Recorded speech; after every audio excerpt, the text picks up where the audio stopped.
जय Shri Krishna friends, welcome to हरिमुकुम।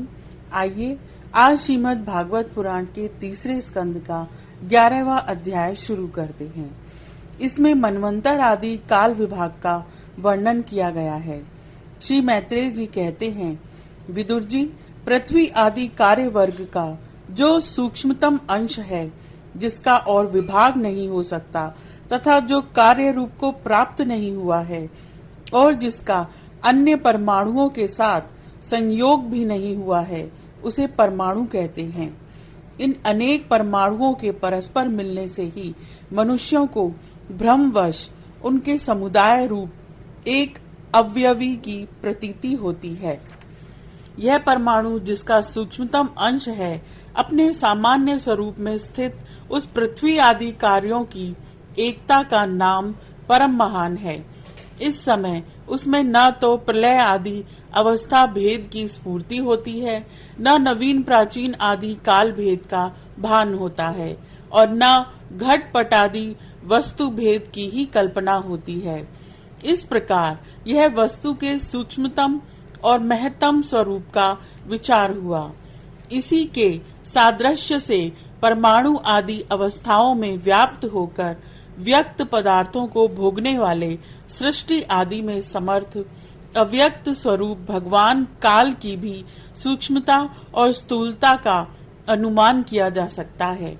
जो काल प्रपंच की परमाणु जैसी सूक्ष्म अवस्था में व्याप्त रहता है, वह अत्यंत सूक्ष्म है, और जो सृष्टि से लेकर प्रलय पर्यंत उसकी सभी अवस्थाओं का भोग करता है, वह परम महान है। दो परमाणु मिलकर एक अणु होता है और तीन अणुओं के मिलने से एक त्रस रेणु होता है, जो झरोके में से होकर आई हुई सूर्य की किरणों के प्रकाश में आकाश में उड़ता देखा जाता है। ऐसे तीन त्रस रेणुओं को पार करने में सूर्य को जितना समय लगता है, उसे त्रुटि कहते हैं। इससे 100 गुना काल वेद कहलाता है और 3 वेद का एक लव होता है।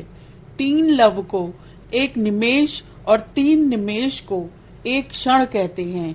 5 क्षण की एक काष्ठा होती है और 15 काष्ठा का एक लघु। 15 लघु की एक नाड़िका कही जाती है। 2 नाड़िका का एक मुहूर्त होता है और दिन के घटने बढ़ने के अनुसार दिन एवं रात्रि की दोनों संधियों के 2 मुहूर्तों को छोड़कर 6 या 7 नाड़िका का एक प्रहर होता है। यह याम कहलाता है, जो मनुष्य के दिन या रात का चौथा भाग होता है। 6 पल तांबे का एक ऐसा बर्तन बनाया जाए जिसमें एक प्रस्थ जल आ सके, और 4 माशे सोने की 4 अंगुल लंबी सलाई बनवाकर उसके द्वारा उस बर्तन के पेंदे में छेद करके उसे जल में छोड़ दिया जाए। जितने समय में एक प्रस्थ जल उस बर्तन में भर जाए, वह बर्तन जल में डूब जाए, उतने समय को एक नाड़िका कहते हैं। 4-4 पहर के मनुष्य के दिन और रात होते हैं और 15 दिन रात का एक पक्ष होता है, जो शुक्ल और कृष्ण भेद से 2 प्रकार का माना जाता है। इन दोनों पक्षों को मिलाकर एक मास होता है, जो पितरों का एक दिन रात है। 2 मास का एक ऋतु और 6 मास का एक अयन होता है। अयन दक्षिणायन और उत्तरायण भेद से 2 प्रकार का है। ये दोनों अयन मिलकर देवताओं के एक दिन रात होते हैं तथा मनुष्य लोक में ये वर्ष या 12 मास कहे जाते हैं। ऐसे 100 वर्ष की मनुष्य की परम आयु बताई गई है।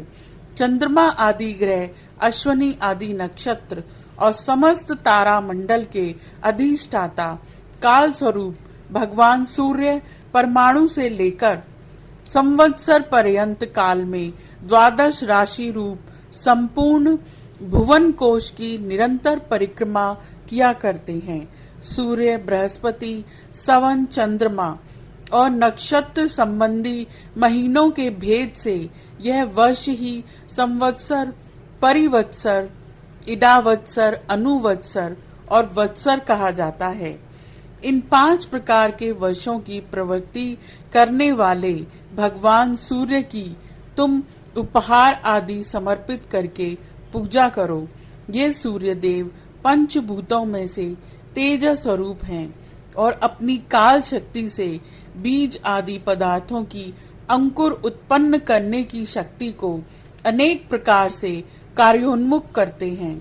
ये पुरुषों की मोहिनी वृत्ति के लिए उनकी आयु का क्षय करते हुए आकाश में विचरते रहते हैं तथा ये ही सकाम पुरुषों को यज्ञ आदि कर्मों से प्राप्त होने वाली स्वर्ग आदि मंगलमय फलों का विस्तार करते हैं। विदुर जी ने कहा, मुनिवर, आपने देवता, पितर और मनुष्यों की परम आयु का वर्णन तो किया, अब जो सनकादि ज्ञानी मुनिजन त्रिलोकी से बाहर कल्प से भी अधिक काल तक रहने वाले हैं, उनकी भी आयु का वर्णन कीजिए। आप भगवान काल की गति भली भांति जानते हैं, क्योंकि ज्ञानी लोग अपनी योग सिद्धि दिव्य दृष्टि से सारे संसार को देख लेते हैं। मैत्रेय जी ने कहा, विदुर जी, सत्ययुग, त्रेता, द्वापर और कली, ये 4 युग अपनी संध्या और संध्यांशों के सहित देवताओं के 12 सहस्त्र वर्ष तक रहते हैं, ऐसा बतलाया गया है। इन सत्य आदि चारों युगों में क्रमशः 4, 3, 2 और 1 सहस्त्र दिव्य वर्ष होते हैं और प्रत्येक में जितने सहस्त्र वर्ष होते हैं उससे 2 गुने 100 वर्ष उनकी संध्या और संध्यांशों में होते हैं। युग की आदि में संध्या होती है और अंत में संध्यांश। इनकी वर्ष गणना सैकड़ों की संख्या में बतलाई गई है। इनके बीच का जो काल होता है उसको कालवेत्ताओं ने युग कहा है। प्रत्येक युग में एक एक विशेष धर्म का विधान पाया जाता है। सत्य युग के मनुष्यों में धर्म अपने चारों चरणों से रहता है, फिर अन्य युगों में अधर्म की वृद्धि होने से उसका एक एक चरण क्षीण हो जाता है।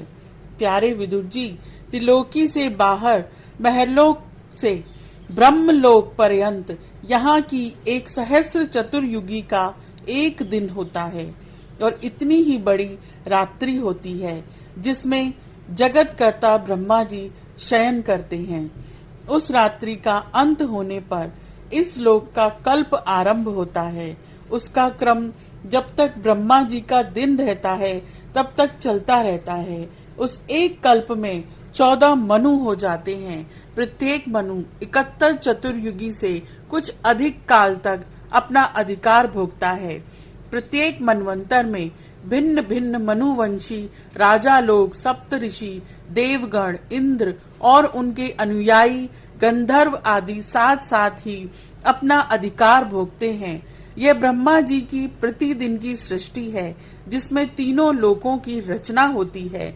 उसमें अपने अपने कर्म अनुसार पशु, पक्षी, मनुष्य, पितर और देवताओं की उत्पत्ति होती है। इन मनवंतरों में भगवान सत्व गुण का आश्रय ले अपनी मनु आदि मूर्तियों के द्वारा पौरुष प्रकट करते हुए इस विश्व का पालन करते हैं।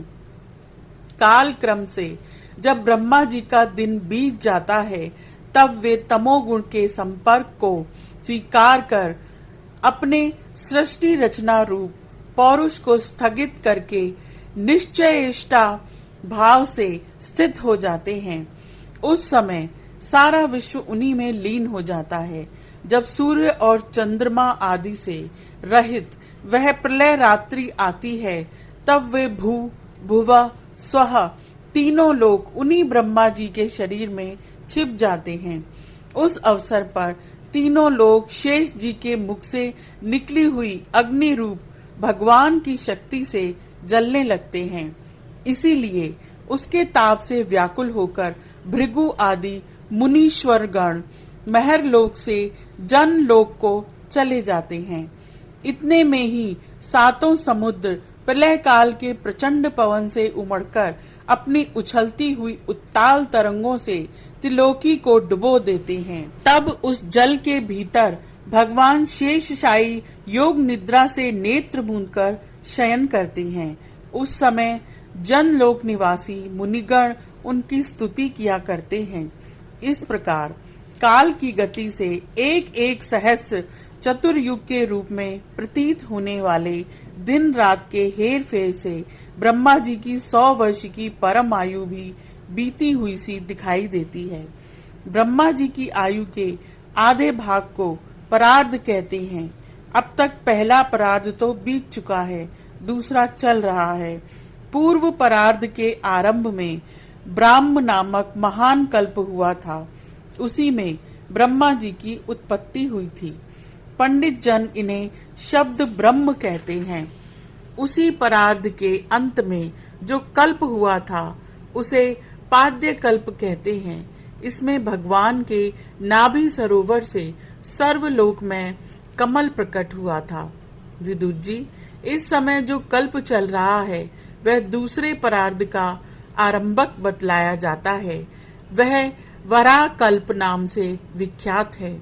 इसमें भगवान ने सूकर रूप धारण किया था। यह 2 परार्ध का काल अव्यक्त अनंत अनादि विश्वात्मा श्री हरि का एक निमेष माना जाता है।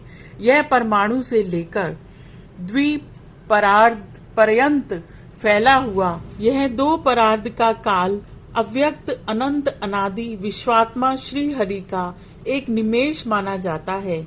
यह परमाणु से लेकर द्विपरार्ध पर्यंत फैला हुआ काल सर्व समर्थ होने पर भी सर्वात्मा श्री हरि पर किसी प्रकार की प्रभुता नहीं रखता। यह तो देह आदि में अभिमान रखने वाले जीवों का ही शासन करने में समर्थ है।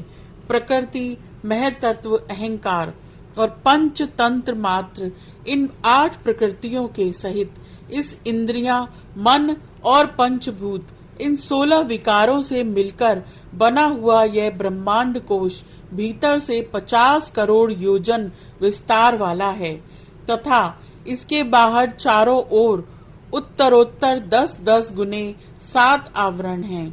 उन सब के सहित यह जिसमें परमाणु के समान पड़ा हुआ दिखता है और जिसमें ऐसी करोड़ों ब्रह्मांड राशियां हैं, वह इन प्रधान आदि समस्त कारणों का कारण अक्षर ब्रह्म कहलाता है और यही पुराण पुरुष परमात्मा श्री विष्णु भगवान का श्रेष्ठ धाम है।